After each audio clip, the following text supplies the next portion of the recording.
Hello, my name is Amelia Loy, and I feel very excited today to be interviewing Nina Fromhold from the Department of Premier and Cabinet.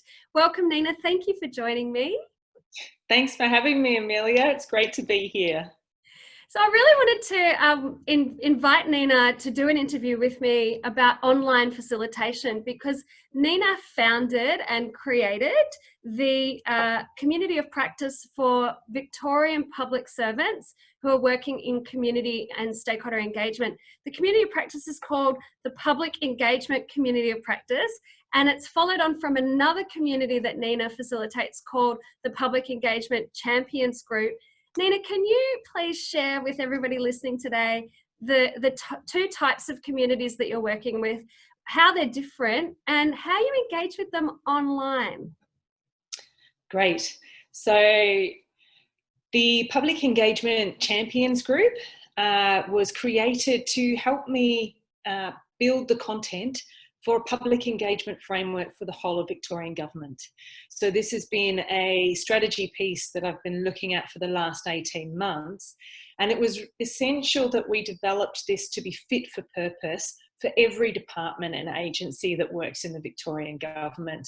So when I set out to do that piece of work, I wanted to work with some of the most amazing specialists that are already in those departments and bring their experience and knowledge together into a framework that we could all agree would work for everyone. So that was the purpose of setting up the Public Engagement Champions Group, and they've been amazing throughout this journey. Just such a wonderful bunch of professionals who really know the craft of public engagement and how to connect with communities. So from that community came the suggestion that we needed to go wider and broader and really start bringing practitioners across the whole of the Victorian public service on the journey as soon as possible. So a strategy piece like a framework takes a long time to negotiate and finally have approved and published, and we're not quite there yet. So the idea was, can we start sharing information and bringing people together to get the work going before the framework was approved? So the Champions Group suggested that we create a community of practice that was open to anyone in the public service who has an interest in engagement. So I took their beautiful idea and created this community within the Innovation Network. So this is a network that's available only to the public service in Victoria. And it enables us to share things in draft. It enables us to share resources across different departments so that we can learn from each other. There's a real beauty in that. That sounds great, Nina. What kind of membership do you have? Like, how many people are in the communities of practice, and where do you meet? Okay, so our champions, we are capped at 30 people, and that's because the champions really workshop things with me, and we're very dedicated to the framework and the implementation of the framework. So we've kept our remit quite closed and our membership just to those very senior practitioners. So that's the purpose of that group. With the community of practice, it's about sharing much more broadly. So the membership at the moment has gone over 400 people, which is marvellous because it's only been live for about 12 months. And it's been actually the champions who helped me build the membership early. So I worked with the champions I gave them a lot of information that they could share with their teams to encourage people to sign up in that first month. And we had a target of 100 people in that first month to build the momentum, because you need to get that first milestone hit and to get people in the room for it to feel like an active community. That's great. Sounds like you really created like a networked marketing approach to getting people involved and a real movement behind being involved. And how amazing that you've got 400 public servants in the Victorian government who are passionate about engagement. Yeah, it's pretty fabulous. Lots of those people are starting to really use that community to share their own information. So we have a lot of resources developed by individuals within departments, and I guess you'd call their resources their best of breed, if you like. So, so if you're going about creating a new template or a strategy or something, you can see what somebody else has done at it in a different department and prevent that reinventing the wheel. Yeah. Excellent. So it's actually really a community who practices. Like, I think there's a lot of people who start communities of practice, but to be co-creating resources together and sharing in that active way, it really sounds like the community's practicing and engaging with each other. How does that work? How do they do that on the platform that you've created? Yeah, so the platform has 3 spaces for our participants. There is a space for resources, so that's where we can share resources with each other, and we have different categories and things like that. So that's one space. There's another space for discussion forums, and any member can start a discussion forum. And this is where some of those really rich conversations are enabled. The last place we have is our event space. So this is a space that I predominantly manage, but I've worked with a number of different members of the community to bring something into a workshop format and offer it out as an event, either face-to-face or online, to get the community working with each other, learning from each other, sharing their practice. I think one of the favourite things that I've done in this community is introduce a peer review process, which enables people to bring the key strategy problems that they're working on to the table with 4 or 5 other people who will work with them to ask the hard questions and help them really get down to how can we improve that. So and do you do that live, those workshops? Are they kind of like a face-to-face or a virtual event, or are they happening online, like with someone sharing a document and then getting feedback on the document in real time? So far these have been face-to-face events. We haven't pivoted those peer review processes to an online format or a virtual format. Yeah, no, we haven't done that as yet, but it's definitely food for thought. Yeah, okay, great. And the forums, tell me about the online forums, because that's really what I want to get out of today's conversation is how do you get 400 people engaging with each other in an online environment and feel confident and safe about it? Are you moderating? Are you facilitating? And how would you describe the differences between those types of roles?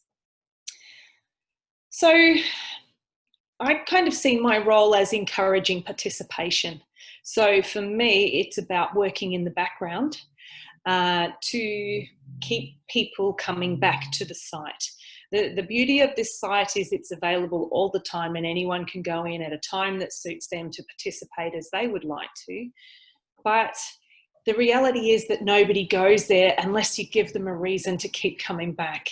So the way that the Innovation Network works is that every time you load up new content of any sort, a discussion, an event, or a resource, everyone who's a member of that area, of that community, receives a notification.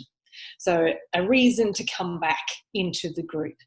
So I've focused on making sure that people have a reason to come back at least every fortnight, so that they are coming back and potentially engaging either with me or with the broader community. Nice. I'm typing some notes to come back to, Nina, because I think these are great points that you're highlighting, which is the notification process, which draws people back to the forum, and then also the regularity. My other note was the fortnightly pace. Are you actively suggesting topics for discussion? You mentioned that some of the participants actually put their own topics forward. How do you kind of cultivate the community? So in the beginning, I was cultivating most of the discussions. I had done some thinking before I set it up in the first place to create a whole list of discussion points or discussion topics. And so every fortnight I would roll out another one. And the same with the resources. I reached out through my champions group to seek resources from across the whole of government so that people could see themselves and their work reflected in the community. But as time has gone on, people more and more are bringing their things to me.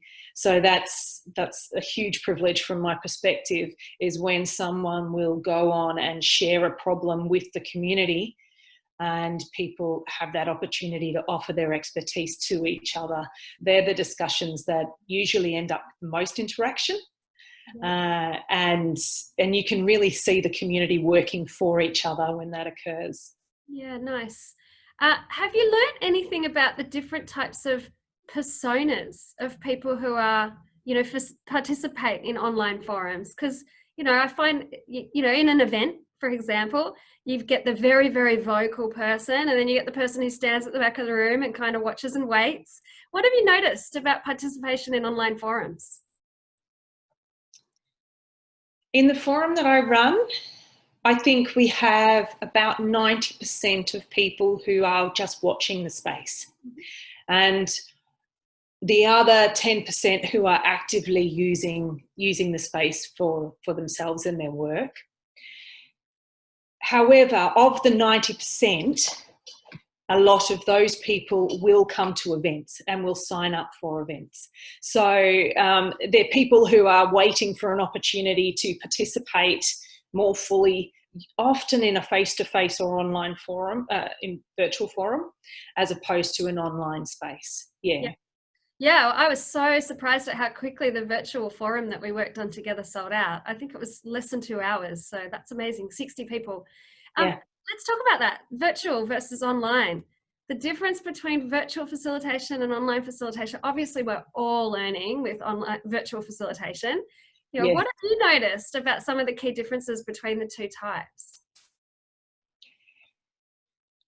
I think I'll start with what they have in common. From my perspective, the pre-work is what both spaces have in common. So all the thinking that you do in terms of how you're going to invite people into the space, how you're going to make it a comfortable space when they're there, and how you bring people on the journey as you go. So for me, there's a lot of that is very similar. I think one of the key differences is in an online space, it really is at the discretion in terms of time for the participants. So people can participate when they choose to. They can participate on a digital device, like on the phone on their way home from wherever they've been, or they can log on to a computer. With the virtual spaces, I think it's more about that in the moment when you're there having those interactions. It's really about how you are in the moment, and there's a lot more in terms of feedback. I know practitioners have been saying it's so much harder to read the room online, but in a virtual space. But compared to online, it's so much easier to read the room in a virtual space because you can at least see other people. Which we don't get in our community of practice. Yeah, and I guess you sort of start to identify those people who have a strength in a particular area or a passion for a topic, so it's easy to tag them and get them participating in that way as well, isn't it? Whereas virtual, if you haven't had as much contact with the participants, it's how they want to show up on the day, really, isn't it, as well, part of it? And occasionally can kind of encourage more participation from people who haven't participated yet by inviting it, but that can really put people on the spot. So I find with online, you can build more, there's an opportunity to build more relationships and knowledge of your stakeholders as well. Yeah. I've noticed there's a definite overlap between the two. So between the people who will really participate and volunteer in terms of the virtual events and those who are already engaging in the online space as well. So it seems that builds its own momentum and people's courage to participate in both places. Yeah, I really like the combination of the two methods because people can participate in a way that suits them. And that point you made of doing it when the timing of online engagement, of when it suits you, Yes. can be really valuable as well. So I think you've built something quite special there. And I want to ask a question about your framework, because you brought that up at the start, and the Sure. relationship between the champions group and the community of practice, and why people became involved. I know that you've released this wonderful framework this year and you put it out for public comment. I'm sure that you engage the community of practice in that. Do you want to talk about their role in helping you create that, and also their role and the importance of this group in helping to deliver, you know, a higher quality community engagement experience for people in Victoria? Absolutely. So the public engagement framework, as I mentioned, has been very much a collaboration with the Champions Group. And so we got it to a point earlier this year where we felt like it was a fairly solid draft. And we did put it out to the community of practice at the same time that we put it out to the public for consultation. And what we were really looking for is people to let us know anything they think we were not strong enough in, anything they thought we were heading in the wrong direction, particularly around our principles as practitioners, and our promise to the public. These were some of the things that we really wanted people to engage us on. As well as a part of that is a how-to guide, and it's our practitioners that do this every day. So these are the people who know how to do great engagement. We wanted to make sure that we were really pitching that how-to guide in a place that was helpful and really practical. So we got some fantastic feedback on that, so much from our community of practice. And in the future, obviously, when we roll this out across government, it will be our practitioners who make this live. Yeah. So it will be the people on the ground who are doing the work, who either use this guide and really focus on it as a way to create improvement, or that don't. So for me, the relationships with the community of practice, the fact that we've spent a year building trust, sharing resources, working with each other, that's all part of how we create a real sense of change in the implementation. Yeah, at scale, that's incredible. 400 people, and as a community engagement professional, sometimes you can feel like a lone ranger out there, delivering projects. So to have that kind of support network, I can imagine, is really valuable for everybody. And also, if you implementation at scale, with 400 people there who are all united in their approach to improving engagement, I think I'm really looking forward to seeing how that all gets delivered. Yeah. Nina, what are your top tips for other people who want to build online forums? Have you got we've talked a little bit about, notification and, maintaining engagement, and also like really planning ahead of time and getting people engaged. I think with kind of like it's the cool place to be with, the champions there and inviting other people to come along. Are there any other tips for anyone who's designing a forum as part of their community engagement process that you'd like to share now? Yeah, I think in terms of a community of practice, it's about having multiple ways of reaching people and not expecting them to come to you at the start. So that was a really crucial learning for me. Is it's about you in the background doing the work and giving people a reason to come, but also really reaching out through any networks you've already got to try and get people in the room in the first place. So they're the two strongest things that I did, was work through the existing networks and have a really strong plan and a whole range of resources ready to go to keep that regular notification happening. I think the don't do is don't assume that you're just going to set it up and walk away and it'll won't just do itself. It needs somebody there to be continuously encouraging participation. So one of the things I do, if anyone starts a discussion forum or comments on someone else's work or comments on a resource, I always respond to them and encourage them to keep coming back and encourage other people to participate. So that has a momentum there as well. but also the quality.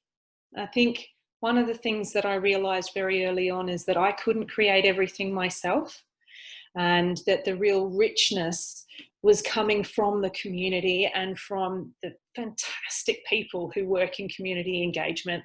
So reaching out to these people to ask them to share so that we can celebrate the great work that's going on across government, and it's not all focused on one person or one department. It's really a celebration of the collective. That's really beautiful. I can't help but have some parallels with like a DJ putting on a good record, and sometimes you've got to be the first person on the dance floor to get everyone else dancing. It's true. It's true. And if you think about the way you would facilitate a workshop, you would be the first person to show up, and you would have done the pre-thinking and the pre-planning, and you'd be there to help guide each of the new stages throughout the workshop. This is very similar. Yeah, I also really like how you're recognizing the intelligence in the room and inviting, people in the community to step up and maybe offer something to the group, both a challenge, but also share their knowledge, which I think's, if you want those communities to practice, there's so much richness, as you say, in that. Yeah. Definitely.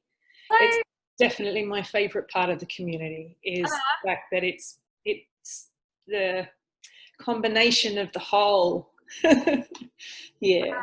You sound like the right DJ for the job, Nina. I love it. And it's been a real privilege working with you. I really meant that at the start of this call. So Nina Fromhold has a wonderful team around her as well, who also work on the Engage Victoria platform. Did you want to mention anything to do with that, Nina, before we wrap up this call?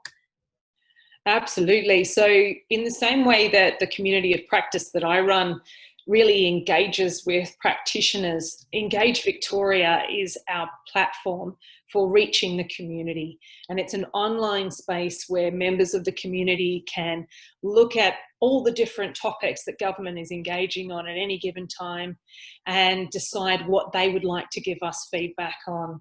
So Engage Victoria is a fantastic resource for practitioners in Victoria. Yeah, and we got to do some really fun stuff with integrating both online and virtual engagement through that platform. So yeah, good luck everybody in the community of practice. I hope you get to play around with all of the amazing tools you've got available to you and the great team that you've got to work with. Nina, what's your call to action to your community of practice as we wrap up this call? I would say keep bringing your problems and your challenges and your great lessons learned to the community, because all of us want to learn from each other. If you bring a problem to the community, we will highlight it, we'll workshop it together, and we will hopefully end up in a place where what you're going forward with is so much stronger. So yeah, please keep bringing your challenges to the group. What an incredible opportunity and invitation, you lucky things in Victoria. So Nina, anyone who wants to participate has to be within the Victorian government public service, and they come to you through the innovation, what's it called? The Innovation Network. Yeah. Wonderful. Yeah. Thank you so much for sharing your experience. Great to speak to you today. If anyone wants to find me, my name's Amelia Loy, and you can find me at engage2.com.au. Thanks, Nina. Thanks. Oh.